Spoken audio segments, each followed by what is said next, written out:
हमर Sambalpuri technical channel रे आपण मानकु स्वागत। आज आमे जानमा कि केनता चेक करि पारमा हमर आधार कार्ड रे मोबाइल नंबर लिंक हेइ छे कि नै हेइ, आ जदि नै हेइ केनता करी आधार कार्ड रे मोबाइल नंबर लिंक कराई पारमा। चलून स्टार्ट करमा। मोबाइल रे क्रोम ब्राउजर खुली नमा, गूगल रे आधार टाइप करमा, सेनु uidai.gov.in के क्लिक करी खुली नमा।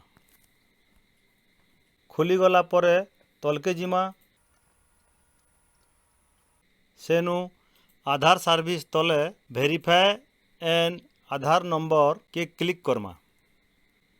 आधार नंबर जगार निजर 12 संख्यार आधार नंबर के एंट्री करमा,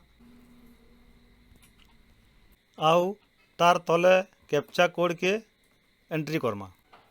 तार परे प्रोसीड टू वेरीफाई बटन के क्लिक करमा।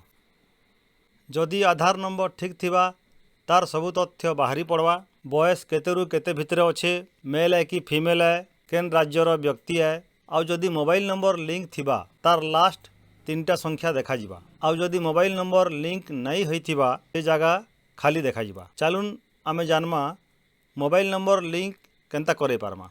सेथिर लगी हमको जानबार लई पड़वा जे आमर अंचल रो आधार एनरोलमेंट सेंटर केनु अच्छे, सेटा जानबार लगी ऊपरे आधार लोगो के क्लिक करमा। होम पेज खुली जिबा। तार परे गेट आधार तले लोकेट एंड एनरोलमेंट सेंटर के क्लिक करमा।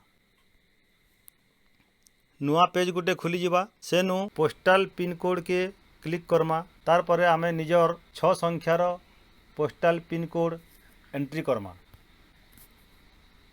आउ तार तले कैप्चा कोड एंट्री करमा। तार परे लोकेट ए सेंटर के क्लिक करमा। आमे बरगढ़ रो पोस्टल कोड एंट्री करिथिलु। बरगढ़ रे 12टा एनरोलमेंट सेंटर देखाउछे, आउ प्रति सेंटर रो एड्रेस आउ गला 30 दिने सेनु केतेटा नुआ आधार अप्लाई हैला आउ केतेटा पुराना आधार रे अपडेट करा गला सबू देखा जाउछी। आपण ई भितरु जेन भी आधार सेंटर के जाइकरी निजर आधार रे निजर मोबाइल नंबर लिंक करे पारबे। आधार रे मोबाइल नंबर लिंक थिले बहुत टे काम आमे घरे बसिकरी करि पारमा। से बाबद रे दूसरा वीडियो रे बता हेबा। आमरी सम्बलपुरी टेक्निकल चैनल रे आपण माने रेगुलर टेक्निकल वीडियो माने पाई पारबे, आउ निजे निजर मोबाइल रे बहुत टे जिनिस करि पारबे। आजिर वीडियो केनता लागला कमेंट करी कहून, आउ आमर सम्बलपुरी टेक्निकल चैनल के सब्सक्राइब करूँ। आउ जदि वीडियो भल लागला लाइक करूँ आउ शेयर करूँ। वीडियो के पूरा देखबार लगी धन्यवाद। जय माँ समलई, जय कौशल।